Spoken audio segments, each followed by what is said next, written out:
BTS News. The night sky above Los Angeles looked unusually dark last night. Amid the whirlwind of concerts, secret agendas, and endless rumors surrounding BTS, one moment froze time for millions of armies around the world. An unexpected live broadcast on Weverse. No countdown, no background music, no special lighting. Just a dark screen and the sound of soft breathing, as if someone was struggling to speak. It was a voice everyone recognized, Jungkook. The broadcast started at 11:11 p.m. local time. No background music, no stage decorations, and no clear indication of where Jungkook was.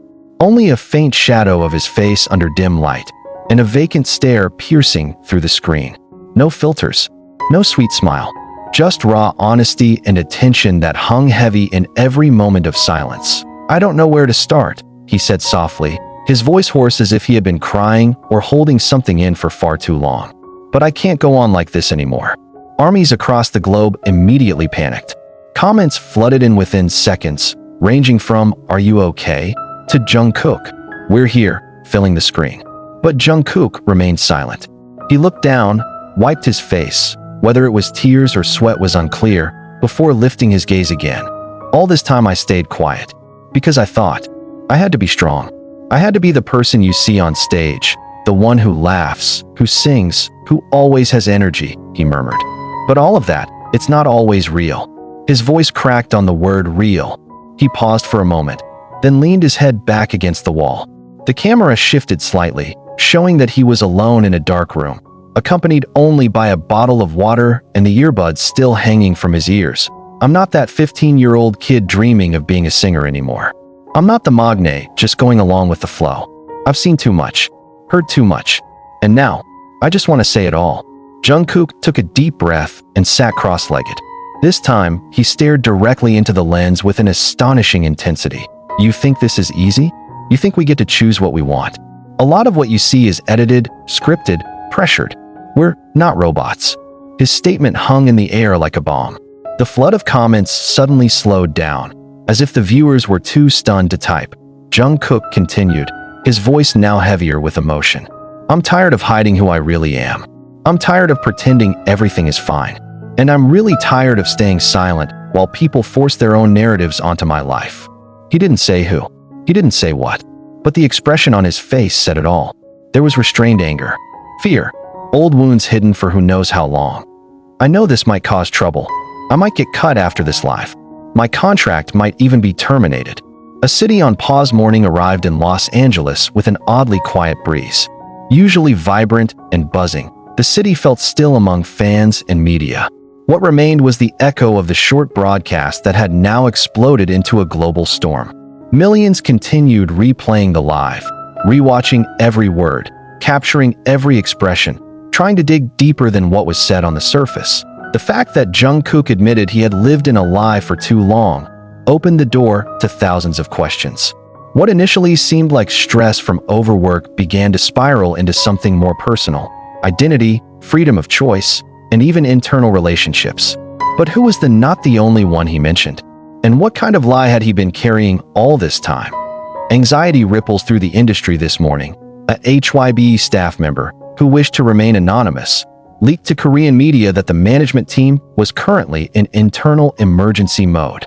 The source revealed that Jungkook's live was unplanned and not part of any promotional strategy. That live shocked all of us. No one on the team knew he was going to speak, especially not like that.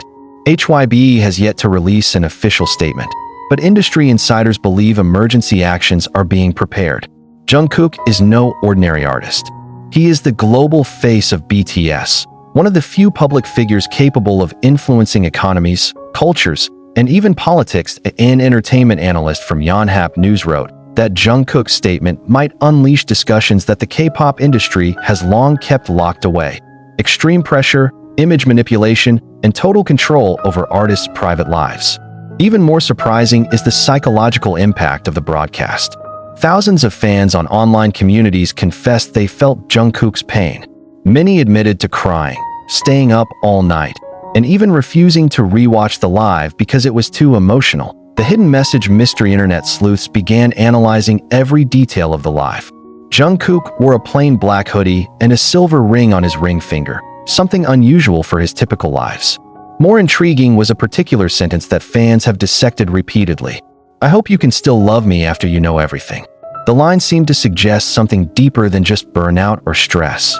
Many began to suspect that Jungkook was preparing to reveal a truth that could shake the fandom, and perhaps his relationships within BTS itself point one of the biggest fan bases, at JJKJULDNUNIVRSE, posted. If this is really about his identity or a personal relationship, we will still stand by him. Jungkook doesn't belong to us. He's a human being. He has the right to choose his life. But not all responses were supportive. Some began questioning Jungkook's loyalty to the agency and the group, especially if this leads to conflict or legal consequences. Rumors even circulated that a HYBE staff member attempted to stop the broadcast, but failed, as Jungkook had gone live from an unknown private location due to Jimin's involvement. Interestingly, since the live broadcast, Park Jimin, who has recently been seen frequently with Jungkook, has vanished from the public eye.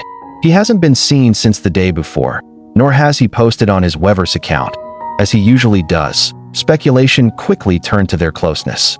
Many fans assumed that if Jungkook hinted at not being the only one, Jimin could very well be the one he meant. One fan commented in an online forum. "They've been protecting each other for too long. If Jungkook chose last night to speak, maybe Jimin was behind the scenes supporting him."